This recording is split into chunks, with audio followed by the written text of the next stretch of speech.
Na sasa tunaendelea na simulizi yetu pendwa, simulizi inayokwenda kwa jina la Mwisho Unakuja. Ni sura ya pili. Jioni ya siku ile, Jabir alirudi nyumbani kwake. Haikuwa nyumba, bali ilikuwa chumba. Kuta zilikuwa na rangi iliyochoka, dari lilikuwa na alama za maji ya mvua ya msimu uliopita.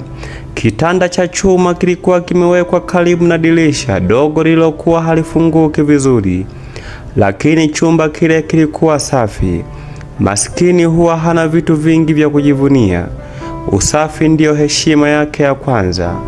Jabiri alikaa kitandani, akaweka faili lake mezani, akakaa kimya kwa muda mrefu akitazama ukuta.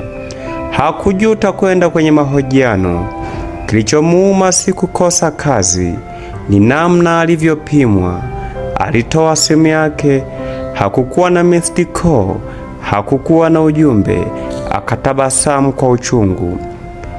Kwenye kona ya chumba kulikuwa na daftari jeusi. Alilisogeza, akalifungua. Ndani yake kulikuwa na michoro ya miradi aliyowahi kuandika: wazo la biashara ya usafirishaji mdogo, wazo la duka la vifaa vya simu, hata wazo la kampuni ndogo ya ushauri kwa vijana. Kila ukurasa ulikuwa na neno moja lililoandikwa juu: bado. Hakuwahi kuandika imeshindikana, aliandika bado. Usiku uliingia taratibu. Simu yake iliita.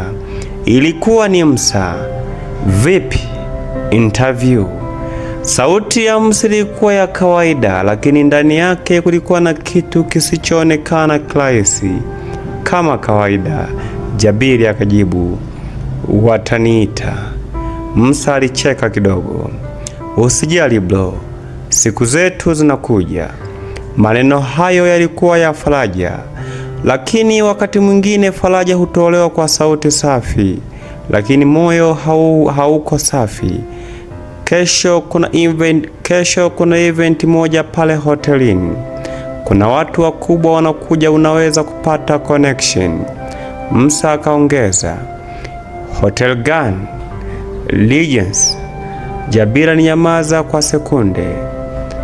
Hotel Legends haikuwa sehemu ya watu kama yeye, lakini fursa huwa haziji na mwaliko wa heshima. Nitakuja, akasema. Wakati huo huo, upande mwingine wa jiji, Salma alikuwa ameketi kwenye balkoni ya nyumba yao. Chini, bustani ilikuwa imepambwa taa ndogo ndogo zilizong'aa kama nyota zilizoshushwa ardhini. Lakini macho yake hayakuwa kwenye uzuri ule, yalikuwa mbali. Meza ya chakula ilipangwa ndani. Mzee Mlowe alikuwa akizungumza kwa sauti ya kujiamini kuhusu mpango mpya wa upanuzi wa kampuni. Biashara ni vita, alisema, na vita hushindwa na wale wasiojiandaa. Salma alimwangalia baba yake kwa muda mfupi. Alimpenda, lakini hakumjua kabisa. Ndani ya draw yake kulikuwa na barua ya zamani. Hakuwahi kuisoma kikamilifu. Iliandikwa na mama yake kabla hajafariki, barua ambayo baba yake hakuwahi kuizungumzia. Wakati mwingine ukimya wa nyumba tajiri huwa mzito kuliko kelele za mtaa wa maskini. Usiku huo watu watatu walilala na mawazo tofauti. Jabir akifikiria kesho itamfungulia mlango gani. Musa akifikiria jinsi ya kukaa karibu na watu sahihi, na mzee Mlowe akifikiria jinsi ya kufuta kitu kilichokuwa kikimfuata taratibu. Na jiji lililala kama kawaida, halijui, lakini taratibu sana. Mizizi ya mwisho ilikuwa inaanza kushika. Asubuhi kulipambazuka kama kawaida. Kule kunako hoteli ya Legends ilisimama katikati ya jiji kama alama ya mamlaka. Vioo vyake vilirudisha taa za magari kana kwamba jiji lenyewe lilikuwa likijipamba kwa ajili yake. Jabir alisimama nje kwa sekunde kadhaa kabla hajaingia. Alikuwa amevaa shati lake lile lile jeupe, lakini safari hii alikuwa amelipiga pasi vizuri zaidi. Viatu vyake havikuwa vipya, lakini vilikuwa safi. Musa alimtokea nyuma. "Relax bro," alisema huku akimsalimia kwa kiganja. "Usionekane kama umeingia sehemu isiyokuhusu." Jabiri hakujibu. Aliangalia magari ya kifahari yakisimama mlangoni. Wanaume waliovaa suti nyeupe na wanawake waliovalia mavazi ya gharama walikuwa wakicheka kwa sauti ya kujiamini. Ndani, muziki wa taratibu wa piano ulikuwa ukijaza hewa.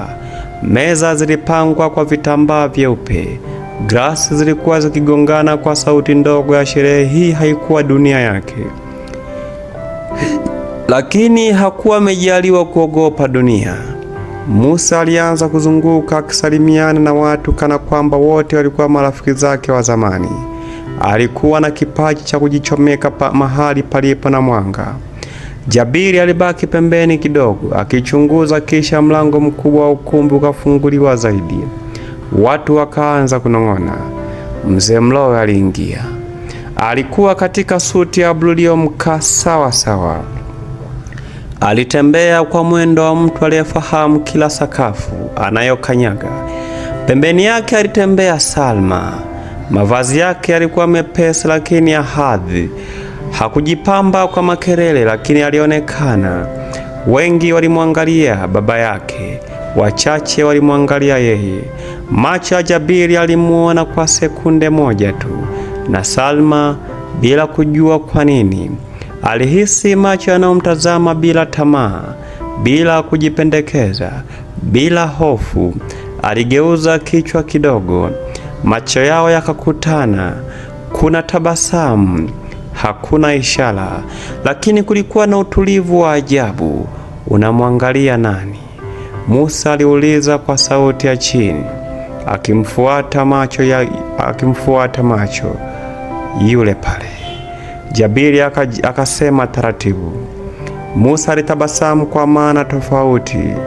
"Binti wa Mlowe, hapo ndipo pesa ipo." Maneno hayo yalikuwa mepesi, lakini yalikuwa na mwelekeo. Jukwaani hotuba zilianza. Mzee Mlowe alichukua kipaza sauti. "Maisha ni ushindani," alisema, "na ushindi haupatiwi huruma, unauchukua." Ukumbi ulipiga makofi. Jabiri alimsikiliza kwa makini. Alikuwa akisikiliza si maneno, bali namna yalivyotamkwa. Salma hakupiga makofi haraka. Macho yake yalikuwa yakichunguza watu. Akamwona tena yule kijana wa shati jeupe. Hakuwa anasogea karibu, hakuwa anajaribu kuonekana. Alikuwa tu pale. Baada ya hotuba, watu walianza kuchanganyika. Musa hakupoteza muda. Alimsogelea mtu mmoja aliyekuwa karibu na Mlowe. "Bro, hii ndiyo nafasi," akamnong'oneza Jabiri. "Lazima tukutane naye." Lakini kabla hawajasogea, tukio dogo lilitokea. Mmoja wa wahudumu alijikwaa karibu na Salma. Glasi ya juisi ikamwagika kwenye gauni lake. Watu wakashtuka, wengine wakageuza macho kwa aibu. Jabiri, bila kufikiria sana, alisogea kwa haraka, akachukua leso ya mezani karibu, akamkabidhi kimya kimya. Hakusema maneno mengi. "Samahani." Mhudumu alitetemeka. Salma akamwangalia Jabiri kwa sekunde chache. "Hakuna shida," akasema polepole. Sauti yake haikuwa ya kiburi, ilikuwa ya mtu aliyekuwa amezoea watu kumkaribia kwa sababu ya jina lake, lakini si kwa sababu ya utu. Musa alisimama nyuma akitazama. Aliona kitu ambacho wengine hawakuona: fursa. Mzee Mlowe aliangalia tukio hilo kwa mbali, hakujali sana. Kwa macho yake ilikuwa tukio dogo lisilo na maana, lakini maisha huwa hayaanzi na matukio makubwa, huanzia kwenye sekunde zisizoonekana. Usiku ule uliendelea, lakini kwa watu watatu, Jabir alihisi dunia haikuwa mbali sana kwa alivyozani. Salma alihisi kuna mtu amemuona bila kivuli cha jina lake. Na Musa alihisi njia imefunguka.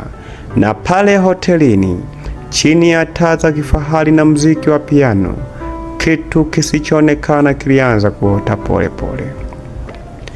Kwa sababu kila safari, hata ya kuanguka, huanza na hatua ndogo, na mwisho bado ulikuwa mbali, lakini ulikuwa unaelekea.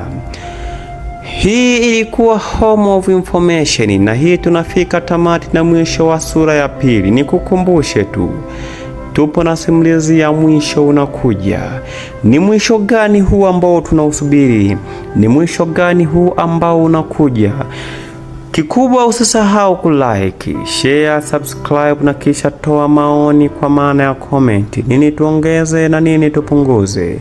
Asante sana, asante sana, asante sana.